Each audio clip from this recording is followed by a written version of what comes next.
Bahkan kemudian diserang dari benteng-benteng yang jauh lebih tinggi posisinya, sehingga menyebabkan waktu itu banyak anggota Turki Utsmani yang meninggal dunia.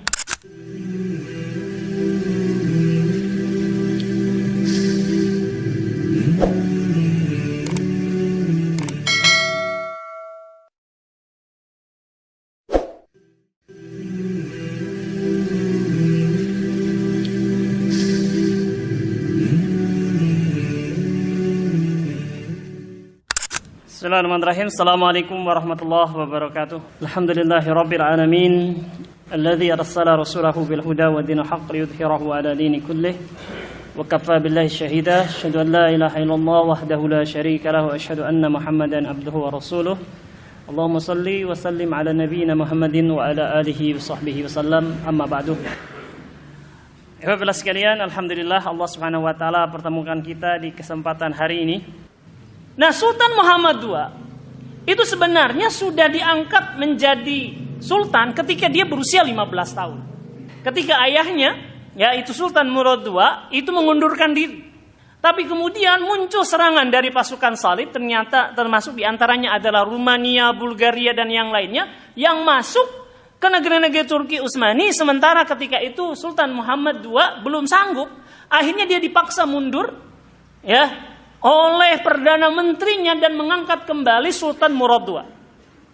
Jadi ada jeda tuh, sampai kemudian Sultan Murad II wafat dan kemudian kekuasaan dikembalikan kepada Sultan Muhammad II atau Muhammad Khan. Nah, inilah dia kekuasaan ketika berusia 21 atau 22 tahun, usia yang masih sangat muda. Tapi sebagaimana anak-anak ataupun juga putra-putra dari kekhalifahan Turki Utsmani, dinasti Bani Utsman, mereka selalu membekali anak-anak mudanya ataupun juga keturunannya dengan pendidikan yang bagus. Pendidikan yang pertama adalah jelas pendidikan agama. Sultan-sultannya selalu dididik sejak kecil untuk taat pada syariat Allah Subhanahu wa taala dan mengagungkan syariat Allah Subhanahu wa taala. Jadi kalau antum menyaksikan film yang berbicara dengan Turki Utsmani, terlihat misalkan, mohon maaf itu istrinya ghair mutahajjibah, tidak menggunakan hijab dan yang lainnya. Ini paradoks. Itu tidak sesuai dengan apa yang disebutkan oleh buku-buku sejarah yang sudah lama sudah mencantumkan bahwa sultan-sultan Turki Utsmani itu mendidik anak-anak mereka dengan keras terhadap syariat Allah Subhanahu wa taala. Ada film judulnya adalah The History of Emperor 1459. Itu berbicara tentang penaklukan. Itu banyak walaupun memang sejarahnya bisa kita ambil faedahnya, tapi banyak adegan-adegan yang tidak layak. Tidak layak untuk dilihat apalagi oleh anak-anak, Kembali lagi, Jadi termasuk Muhammad II ini sejak kecil dididik untuk menjadi seorang yang kuat terhadap syariat Allah Subhanahu wa taala. Dia punya seorang guru namanya Ahmad Al-Kirani. Ahmad Al-Kirani ini terkenal sebagai guru yang tegas.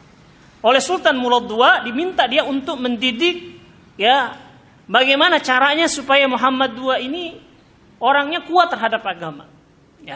Maka datang Ahmad Al-Kirani, dia memperkenalkan diri sebagai gurunya. Dan dia katakan kalau Muhammad II ini tidak mau mentaati dia, maka dia akan dihukum dengan keras. Maka Muhammad II yang ketika itu masih kecil, itu tertawakan. Bisa Anda berbuat keras pada saya? Tapi kemudian justru Ahmad Al-Kirani kemudian mengambil kayu dan kemudian dipukul dengan keras sampai kayu itu kemudian patah. Barulah tahu Muhammad II ini bahwa Ahmad Al-Kirani ini bukan guru sembarangan. Dia sudah mendapatkan otoritas dari bapaknya untuk mengajarnya dengan sungguh-sungguh. Akhirnya banyaklah belajar kepada Ahmad Al-Kirani ini hukum-hukum syariat, termasuk diantaranya adalah membaca Al-Quran. Jadilah sosok Muhammad II ini adalah sosok yang sangat suka untuk menghatamkan Al-Quran. Dia sanggup menghatamkan Al-Quran hanya dalam beberapa hari saja. Ya, dan itulah kebiasaan dari Muhammad II adalah menghatamkan Al-Quran. Kemudian ayahnya juga mengutus ya seorang guru lain namanya adalah Syekh Syamsuddin atau dikenal dengan nama Syekh Syamsuddin. Syekh Syamsuddin ini terkenal ya adalah guru dari Muhammad II yang memotivasi dia dengan semangat jihad. Ya, materi-materi yang untuk menggelorakan semangat jihad dia termasuk motivasi untuk menaklukkan Konstantinopel. Diajarkan dengan detail, kemudian diceritakan kisah-kisah para penguasa sebelumnya yang gagal di dalam penaklukan Konstantinopel. Dan Syekh Syamsuddin sangat menginginkan Muhammad II itulah yang berhasil untuk menaklukkannya. Jadilah sejak kecil, sejak remaja Muhammad II ini motivasinya, arahannya, cita-citanya adalah menaklukkan Konstantinopel. Maka ketika dia naik tahta usia 21 atau 22 tahun, apa yang dia lakukan pertama kali? Yang dia lakukan adalah membereskan birokrasi yang terjadi. Ya, memang kekuasaan yang luas menjadikan sultan-sultan yang sebelumnya kesulitan. Ya, dan Muhammad II ini selain belajar agama juga belajar administrasi. Juga dia belajar ilmu pengetahuan modern. Ya. Nah, sistem administrasi adalah bagian ilmu dunia yang dikuasai oleh Muhammad II. Muhammad II juga menguasai 4 atau 5 bahasa asing. Dia tidak kesulitan kalau berbicara bahasa Arab. Bahasa Latin, ya, ketika Paus yang di Roma itu mengirimkan surat, dia tidak memerlukan penerjemah untuk membaca surat Paus yang berbahasa dengan bahasa Latin, ya. Dan bahasa-bahasa lainnya, ya, dia dengan mudah bisa berbahasa seperti itu karena menguasai 4 sampai 5 bahasa. Dia juga menguasai ilmu teknologi modern, terutama adalah industri militer. Ya, hal inilah yang membuat dia dengan ahli-ahli ilmiah yang lainnya merancang kapal-kapal. Ya, sehingga industri kapal dari yang dibuat oleh Muhammad II ini sanggup memproduksi 400 kapal perang hanya dalam 1 tahun. 400 kapal perang hanya dalam 1 tahun, bayangkan. Ya. Nah ini, ya, diberisi dulu birokrasinya, diberisi juga sistem keuangannya supaya sistem penerimaan negara itu tidak bocor dan bisa digunakan, ya, semaksimal mungkin untuk kemajuan negara. Sultan Muhammad II juga memperkuat industri militer, memperkuat militer. Ya, waktu itu dia merekrut atau jumlah militer yang ada, tentara yang ada itu sampai 250.000 tentara. Bayangkan, ya, lebih dari 500 tahun yang lalu ada sebuah negara yang memiliki tentara 250.000. Kalau 250.000 mungkin jumlah sekarang tidak terlalu mengagetkan karena Indonesia saja punya TNI itu 500.000 kan. Tapi kalau 500 tahun yang lalu saat dunia masih sepi, punya 250.000 tentara suatu hal yang sangat-sangat menakjubkan. Ya, dan itu adalah jumlah tentara paling besar di dunia. Ya. Kemudian juga industri militer, senjataan juga ditingkatkan. Dan dia benar-benar berkonsentrasi 2 sampai 3 tahun untuk persiapan menaklukkan Konstantinopel. Sebagaimana yang dia inginkan, gitu ya. Dan dia motivasi pasukannya dengan benar-benar, ya, bahwa kita adalah sedang melakukan jihad fisabilillah. Ya, hendaknya kita menjadi bagian apa yang disebut, ya, wala ni'mal jais zalikal jais. Dan sebaik-baik pasukan adalah pasukan yang menaklukkan Konstantinopel. Sehingga pasukannya sudah jumlahnya banyak, persenjataannya mumpuni, motivasinya juga kuat. Sebab kalau hanya alutsista, persenjataannya jumlah yang banyak, ya, pertempuran modern dan juga masa lalu menunjukkan bahwa itu tidak paralel dengan hasil akhir peperangan. Tidak sejalan. Ya, banyak yang pasukannya besar, senjatanya canggih, tapi misalkan kalah oleh pasukan yang hanya punya senjata yang katanya buatan Karang Taruna masyarakat setempat. Gitu ya. Yang perangnya nggak pakai sepatu, pakai celananya celana training, ya, tapi malah kabur, ya, seperti tentara Israel sekarang ini, yang nggak punya mentalitas. Nah, ini yang dididik oleh Muhammad Al-Fatih II, ya. Sehingga ketika persiapannya maksimal, dia tinggal umumkan, ya, bahwa saya akan menaklukkan Konstantinopel. Dia buat benteng, ya, yang sangat tinggi di Turki daratan untuk mencegat, ya, dan menyerang kapal-kapal yang akan membantu Konstantinopel mempertahankannya. Sehingga sejak awal Konstantinopel sudah diblokade dan Konstantin 11 ketika itu, 11 apa 9 saya lupa. Ya. Yang berkuasa sudah tahu bahwa apa yang dilakukan oleh kakeknya Bayazid kedua akan dilakukan oleh Muhammad II. Gitu. Nah, untuk melancarkan itu, maka kemudian Sultan Muhammad II juga mengirimkan surat kepada kerajaan Balkan, kerajaan Romania, kerajaan Bulgaria, atau kerajaan-kerajaan Nasrani yang lainnya, bahwa dia ingin damai. Ya, dia ingin damai, tidak ingin mengganggu mereka, dia fokusnya kepada Konstantinopel. Ya, ini adalah strategi dia supaya terkonsentrasi, ya, tidak ikut-ikutan musuh itu, ya. Banyak kan jadi konsentrasinya banyak seperti yang terjadi waktu Sultan Bayazid II gagal. Nah, akhirnya kemudian berangkatlah pasukan itu. Ya, dikepunglah Konstantinopel dari 3 sudut. Ya, yaitu dari Selat Bosporus, kemudian juga Selat Marmara dan selat yang disebut dengan Tanduk Emas, Selat Tanduk Emas. Dan pengepungan ini berlangsung selama hampir 2 bulan.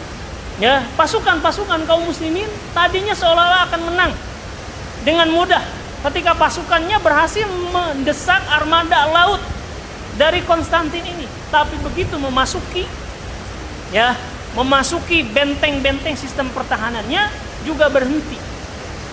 Bahkan kemudian diserang dari benteng-benteng yang jauh lebih tinggi posisinya, sehingga menyebabkan waktu itu, ya, banyak anggota Turki Utsmani yang meninggal dunia.